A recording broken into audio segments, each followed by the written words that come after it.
नमस्कार,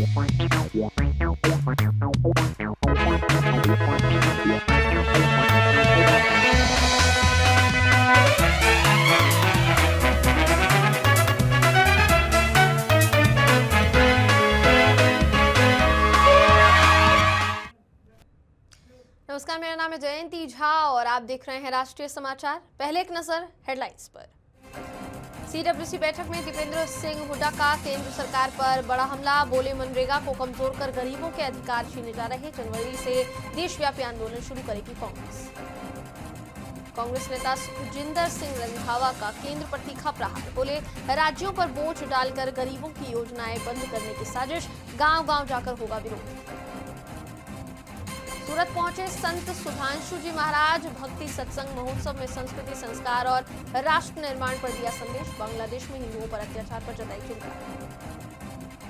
ब्राह्मण बीजेपी विधायकों की बैठक के बाद सियासी संग्राम तेज। शिवपाल यादव के बयान पर मंत्री दिनेश प्रताप सिंह का पलटवार। बोले मोदी योगी सरकार में ही सम्मान सुरक्षित। बिहार में भूमि बंटवारा प्रक्रिया हुई आसान। एक आवेदन से सभी हिस्सेदारों की जमाबंदी संभव। डिजिटल व्यवस्था से विवाद और परेशानी होगी खत्म।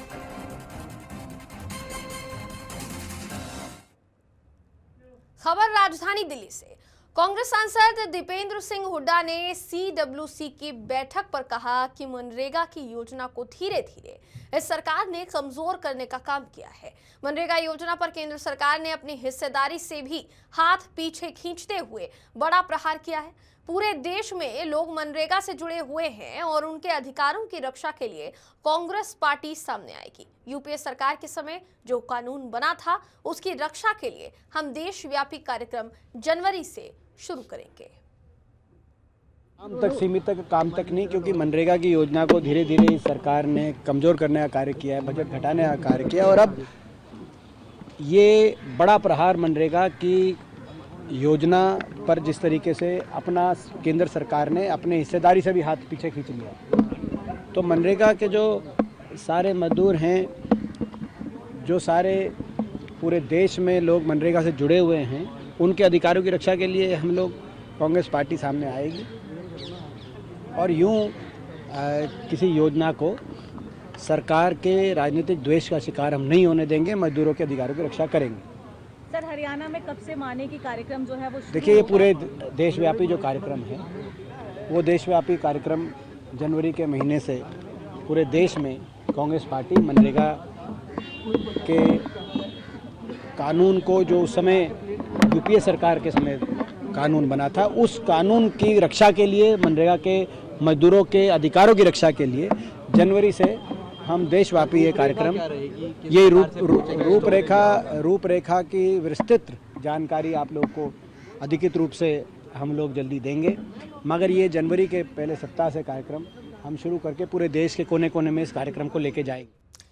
कांग्रेस नेता सुखजिंदर सिंह रंधावा ने कहा कि मैं उनसे पूछना चाहता हूं कि क्या पंजाब, हरियाणा या राजस्थान जैसे राज्य बीबीजी रामजी योजना के तहत 40% पैसा दे पाएंगे?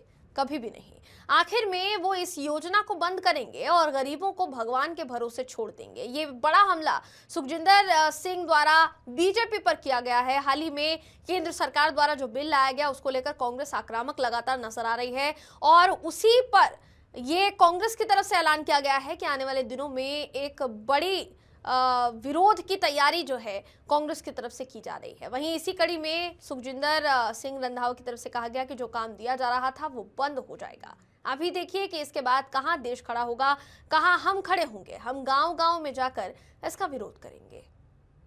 उन्होंने किया पहले 100% कांग्रेस के टाइम में था बॉर्डर एरिया डेवलपमेंट प्रोग्राम का, उसके बाद इन्होंने 60-40 की रेशो की जी, तो और 22 में बिल्कुल बंद कर दिया। प्रधानमंत्री सड़क योजना PMGSY उसका इन्होंने कर दिया कि उसी गांव को रोड मिलेगा जिसको पहले लिंक नहीं है। इसका मतलब कि पूरे हिंदुस्तान का 70% इन्होंने वो भी काट दिया कि 30% गांव ऐसे होंगे जहां न्यू लिंक, जहां लिंक नहीं है गांव को जी, वो भी बंद कर दिया। अब जो इन्होंने किया है 60-40 की रेशो, मैं इनसे पूछना चाहता हूँ क्या पंजाब, हरियाणा या राजस्थान 40% दे पाएगा? कभी नहीं दे पाएगा। तो अल्टीमेटली ये स्कीम को बंद करेंगे और गरीबों को छोड़ देंगे भगवान के ऊपर कि भाई तुम्हारा जो काम दे रहे थे वो काम बंद हो जाएगा। मेरे को आप कभी आइए, मैं बॉर्डर पर आपको दिखाऊंगा कि ऐसे गांव हमने बनाए हैं जिनमें एक भी स्टेट गवर्नमेंट का हमने पैसा नहीं दिया, पूरा का पूरा मनरेगा में किया। जितने विलेज पॉइंट थे वो पूरे के पूरे मनरेगा में किए। और एक अलावलपुर मेरे गांव है, मेरी कंस्टिट्यूंसी में कलानौर ब्लॉक में, उसको प्राइम मिनिस्टर ने ट्वीट किया था कि ऐसे जो बने हैं मनरेगा में ऐसे पॉइंट जो बनने चाहिए, उसने पार्क ही बना दी सरपंच ने। तो अगर इस बात को आप ही वो अप्रिशिएट कर रहे हैं तो आप ही बंद करें, कहाँ देश खड़ा होगा।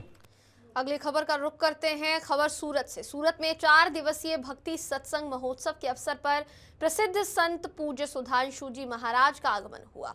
इस अवसर पर उन्होंने एक प्रेस वार्ता को संबोधित करते हुए संस्कृति, संस्कार, शिक्षा, नशा मुक्ति और राष्ट्र निर्माण जैसे अहम विषयों पर अपने विचार रखे। सुधांशु जी महाराज ने कहा कि संस्कार, संस्कृति, सभ्यता और परंपरा के मामले में सूरत अत्यंत समृद्ध शहर है।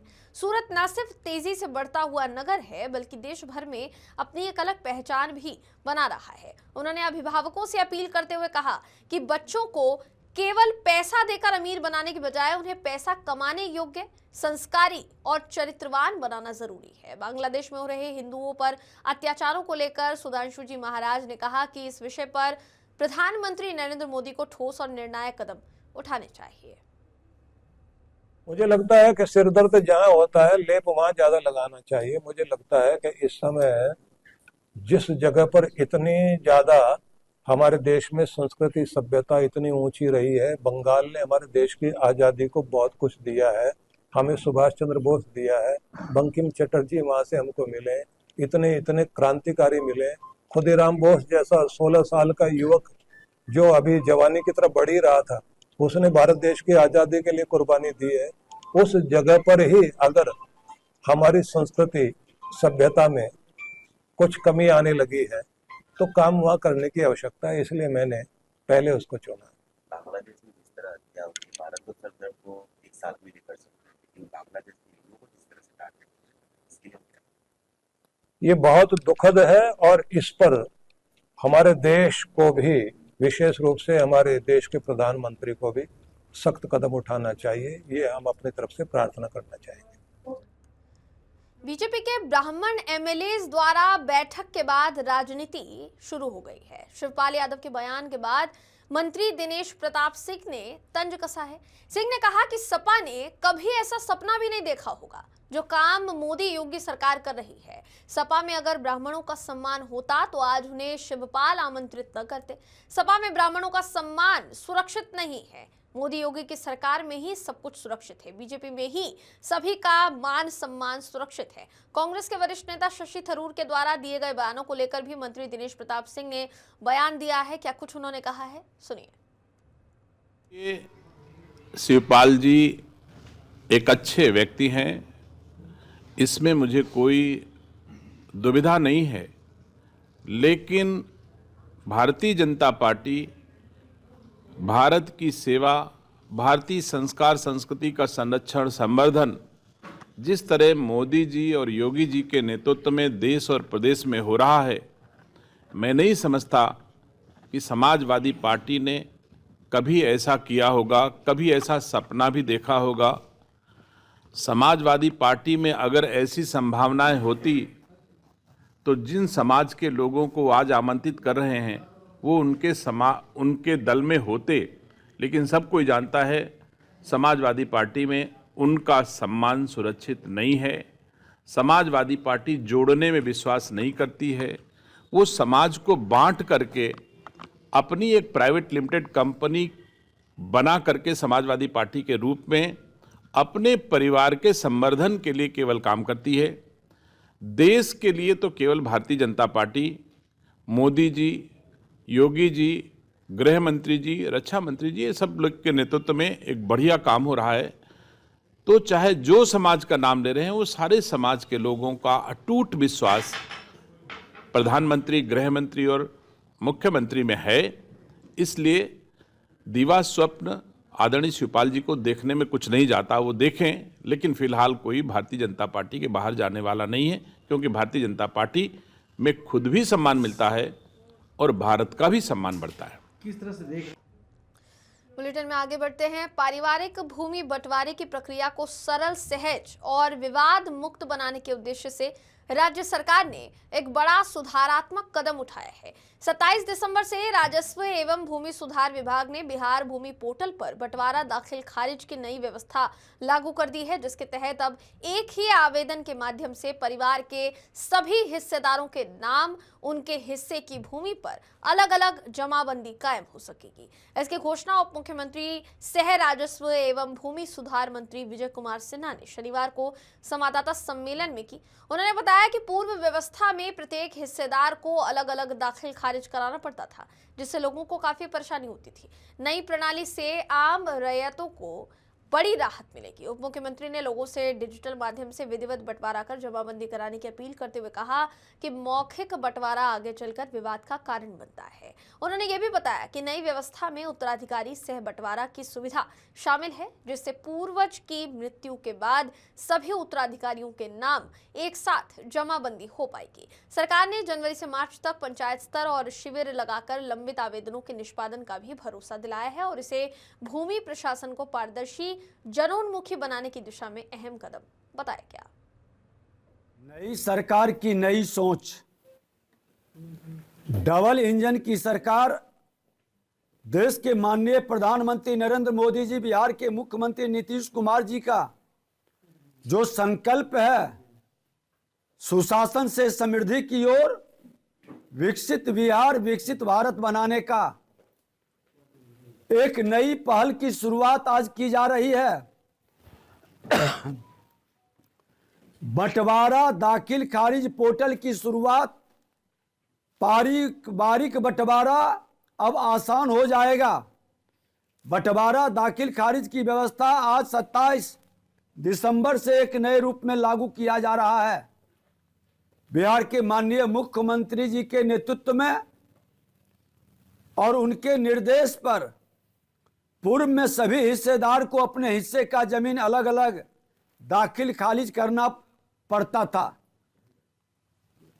हमने विभाग के अंदर इस व्यवस्था में सुधार करने हेतु विभागीय अधिकारियों को निर्देश दिया था और कहा था कि ऐसी व्यवस्था की जाए कि एक ही दाखिल खारिज बाद से सभी हिस्सेदारों की जमीन का उनके नाम से जमाबंदी कायम हो। इसके उपरांत प्रधान सचिव श्री सीके अनिल साहब ने के नेतृत्व में विभागीय टीम इस कार्य में जुट गए और आम रैयतों के हित में नई व्यवस्था बना दी गई है। नागपुर में यूनियन बैंक ऑफ इंडिया में फर्जी क्रेडिट कार्ड के जरिए करीब 1,65,17,000 रुपए के बड़े बैंक घोटाले का सनसनीखेज खुलासा हुआ है। इस मामले में तत्कालीन शाखा प्रबंधक समेत कुल 7 लोगों के खिलाफ गणेश पेट पुलिस थाने में मामला दर्ज किया गया है। आरोप यह है कि दिसंबर 2019 से मई 2022 के बीच शाखा प्रबंधक की मिलीभगत से बैंक कर्मियों और एजेंटों ने लोगों को लोन दिलाने का झांसा देकर उनके दस्तावेज हासिल किए और 44 लोगों के नाम पर फर्जी क्रेडिट कार्ड जारी कर दिए। इन क्रेडिट कार्ड से रकम निकालकर दूसरे बैंकों के खातों में ट्रांसफर कर अपने और करीबी लोगों के खातों में जमा करा ली गई। बैंक के वर्तमान प्रबंधक द्वारा ऑडिट रिपोर्ट की जांच के दौरान इस घोटाले का खुलासा हुआ है, जिसके बाद मामला पुलिस को सौंपा गया है। फिलहाल सभी आरोपी फरार बताए जा रहे हैं और पुलिस उनकी तलाश में जुटी हुई है।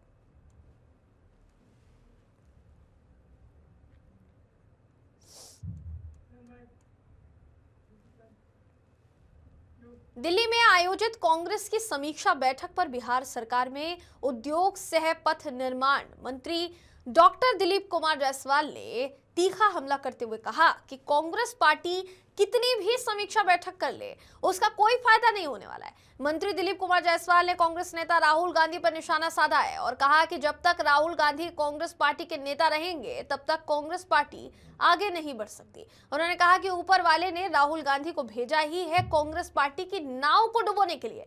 आगे उन्होंने ये भी कहा कि इसी वजह से अभी प्रियंका गांधी को आगे बढ़ाने का प्रयास किया जा रहा है। डॉक्टर जायसवाल ने कहा कि कांग्रेस पार्टी जितनी भी समीक्षा बैठक कर ले, उसका लाभ उसे कभी नहीं मिलने वाला। सच्चाई ये है कि जब तक राहुल गांधी कांग्रेस पार्टी के लीडर रहेंगे, तब तक कांग्रेस पार्टी कभी भी आगे नहीं बढ़ सकता है। राहुल गांधी को ऊपर वाले ने भेजा ही है कांग्रेस के नाव को डुबाने के लिए, और इसलिए अभी इन लोगों ने प्रियंका गांधी को आगे लाने का प्रयास किया है। इसलिए अभी जब तक कांग्रेस पार्टी का लीडरशिप ठीक नहीं होता है, तब तक कांग्रेस पार्टी कितना भी समीक्षा बैठक करे, उसका कोई फायदा नहीं होने वाला है। सरकार द्वारा मनरेगा का नाम बदला गया है, उसका भी लगातार विरोध हो रहा है, जबकि 100 दिन की बजाय 125 दिन रोजगार देने का काम। ये सरकार पॉलिसी के तहत काम करती है और उसी पॉलिसी के तहत जो है इन सब चीजों पर विचार होता है। बीजेपी नेता प्रवीण खंडेलवाल ने कहा कि जिस तरह से पश्चिम बंगाल में शासन चल रहा है, वो एक वर्ग विशेष को ध्यान में रखकर किया जा रहा है। उन्होंने कहा कि लिंचिंग चाहे किसी की भी हो, वो देश के लिए बिल्कुल भी अच्छी बात नहीं है। ये एक दुर्भाग्यपूर्ण घटना है। मुझे पूरी उम्मीद है कि उड़ीसा सरकार इस मामले की निष्पक्ष जांच कराएगी और जो भी दोषी पाया जाएगा उनके खिलाफ सख्त से सख्त कार्यवाही भी की जाएगी। उन्होंने आगे ये भी कहा कि किसी एक वर्ग विशेष के संदर्भ में बार बार बयान देना कहीं ना कहीं देश के सांप्रदायिक सद्भाव को नुकसान पहुंचाने वाला है। भूल जाती हैं कि जिस तरीके से पश्चिम बंगाल में जो शासन हो रहा है वो एक वर्ग विशेष को ध्यान में रख करके हो रहा है। लिंचिंग किसी की भी हो, वो देश के लिए कोई बहुत अच्छी बात नहीं है, उस दुर्घटना है। और पूरी उम्मीद है कि उड़ीसा की सरकार इस मामले की पूरी जांच करके जो भी दोषी होंगे उन्हें कार्रवाई उनके खिलाफ की जाएगी। किंतु एक वर्ग विशेष के विषय में हमेशा बात कहना, वो कहीं ना कहीं देश का जो सांप्रदायिक सद्भाव है उसको समाप्त, वो इस बात। रामकृपाल यादव के बयान को लेकर आरजेडी प्रवक्ता एजाज अहमद ने बड़ा हमला बोला है। उन्होंने कहा कि रामकृपाल जी पहले ये स्पष्ट करें कि वो तेजस्वी जी का विरोध करते हैं, फिर तेजस्वी को बीजेपी में शामिल कराने की बात कहां से आ गई। पहले रामकृपाल यादव जी ये स्पष्ट करें कि कृषि विभाग में इतना बड़ा घोटाला कैसे हो रहा है। रामकृपाल जी का दावा कितना हास्यास्पद है, इसी समझ लीजिए कि उस 25 विधायकों में तेजस्वी जी भी हैं। तो रामकृपाल जी स्पष्ट करें, तेजस्वी जी के खिलाफ विषमोमन कर रहे हैं, तेजस्वी जी के खिलाफ सारी बातें करते हैं, और तेजस्वी जी के संबंध में उनको ये भी जानकारी नहीं है, समझ से परे है उनकी राजनीति, उनकी राजनीति की सोच। मंत्री हो गए हैं ये बात अलग है, क्योंकि कहीं ना कहीं उनको अच्छी तरह से राजनीति करने आता है, और वो कहते हैं कि भ्रष्टाचार राष्ट्रीय जनता दल की पहचान है। तो उसी भ्रष्टाचार वाले दल से वो भारतीय जनता पार्टी में गए हैं। तो उससे पहले जब वो उस दल में थे, राष्ट्रीय जनता दल में, तो क्या भ्रष्टाचार उनको नहीं नजर आता था? या भ्रष्टाचार के गंगोत्री से जो अब वो निकले हैं, और जिस तरह से भ्रष्टाचार को सदाचार और शिष्टाचार का रूप दिया जा रहा है, उसमें उनकी क्या भूमिका है, ये भी बता देना चाहिए। हाल ही में केंद्र सरकार ने महात्मा गांधी राष्ट्रीय ग्रामीण रोजगार गारंटी अधिनियम यानी मनरेगा का नाम बदलकर विकसित भारत गारंटी फॉर रोजगार एंड आजीविका मिशन वाला बिल पारित किया है। इस नए बिल को लेकर देश भर में भारतीय जनता पार्टी की सरकार के विरुद्ध आवाज उठाई जा रही है विपक्ष द्वारा। इसी कड़ी में पाकुड़ में भी झारखंड मुक्ति मोर्चा द्वारा एक दिवसीय धरना दिया गया। बड़ी संख्या में झामुमो के नेता और कार्यकर्ताओं ने वीबीजी रामजी बिल को रद्द करने की मांग की है, साथ ही फिर से मनरेगा को और मजबूत करने की मांग की है। जिलाध्यक्ष अजीजुल इस्लाम ने कहा कि केंद्र सरकार बिना देश को बताए पूर्व में चर्चा किए गुपचुप तरीके से बिल को पास करवा दे रही है।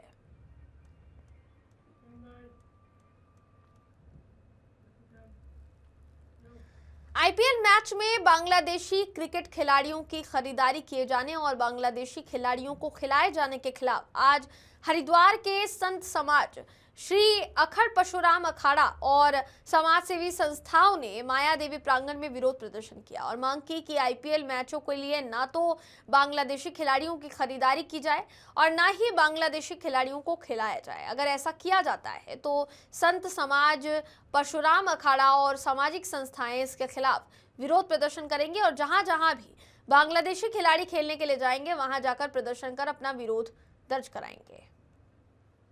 मांग कोई ज्यादा बड़ी नहीं है, सरकार चाहे तो 1 मिनट में पूरा कर दे, क्योंकि अच्छी मांग है।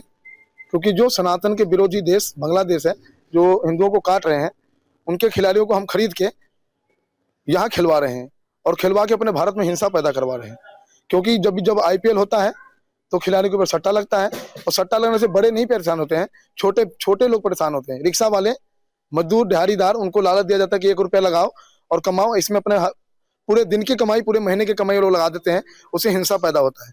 तो पहली बात तो आईपीएल ही गलत है। चलो खेल रहे हैं, अच्छी बात है। दूसरी बात, बांग्लादेश के खिलाड़ी को ना खरीदे, अगर खरीदे तो अंजाम बहुत बुरा होगा। कि जिन बांग्लादेशियों ने हमारे हिंदुओं को जो है काटा है, मारा है, एक नरसंहार जो है बांग्लादेश में किया है, आज उनके साथ जो है सूचना मिल रही है कि आईपीएल जो है मैच खेला जा रहा है। अगर यह मैच हुआ और बांग्लादेशी जो खिलाड़ी हैं उनको खरीदा गया, उनके साथ जो है मैच किया गया, तो श्री अखंड परशुराम अखाड़ा के जो है हजारों पदाधिकारी सड़कों पर उतरेंगे और जहां ये मैच हो रहा होगा वहां जाकर के जो है विरोध प्रदर्शन करेंगे। आज यहाँ से आवाज उठी है, पूरे विश्व में जाएगी। हम तो ये कहते हैं भारत सरकार से कि आईपीएल में जो भी सेठ लोग इन खिलाड़ियों को खरीदते हैं, बांग्लादेश और पाकिस्तानी खिलाड़ी ना खरीदे जाए। अगर ये खरीद के खेलते हैं तो उस फील्डिंग और उस प्रांगण जहाँ ये क्रिकेट मैच खेलेगा तो वहीं के आदमी उनको सबक सिखाने का काम करेंगे। पूरे संत समाज अब जाग चुका है, पूरा भारतवासी जाग चुका है। अगर 1 करोड़ आदमी सड़कों पे उतर गए तो धूल चटा देंगे बांग्लादेश के खिलाड़ियों को और बांग्लादेश को। मनरेगा कानून का नाम बदलकर जी राम जी किए जाने पर झारखंड मुक्ति मोर्चा ने राज्यव्यापी धरना प्रदर्शन कर विरोध किया। शीतकालीन सत्र में केंद्र सरकार ने मनरेगा कानून में संशोधन किया, जिसका पूरा विपक्ष विरोध कर रहा है। इसी कड़ी में जेएमएम ने पूरे राज्य में इस कानून के विरोध में धरना प्रदर्शन दिया है। साहिबगंज के स्टेशन चौक पर जिलाध्यक्ष अरुण सिंह के नेतृत्व में सैकड़ों कार्यकर्ता शामिल हुए। जिला प्रवक्ता राजा राम मरांडी ने कहा कि भाजपा एक साजिश के तहत महात्मा गांधी का नाम मिटाना चाहती है। ये कानून पूरी तरह आरएसएस द्वारा बनाया गया कानून है, ये आरोप जो है लगाया गया। साथ ही ये भी कहा गया कि भाजपा देश पर इस कानून को थोपना चाहती है। वहीं जिलाध्यक्ष अरुण सिंह ने ये कहा कि मनरेगा कानून से जहां भाजपा महात्मा गांधी के नाम को हटाने की कोशिश कर रही है, ये कानून पूरी तरह से केंद्र योजना में राज्यांश जोड़कर केंद्र सरकार अपनी जिम्मेदारी दूसरों पर थोपने का काम कर रही है, जो बिल्कुल भी स्वीकार नहीं किया जाएगा।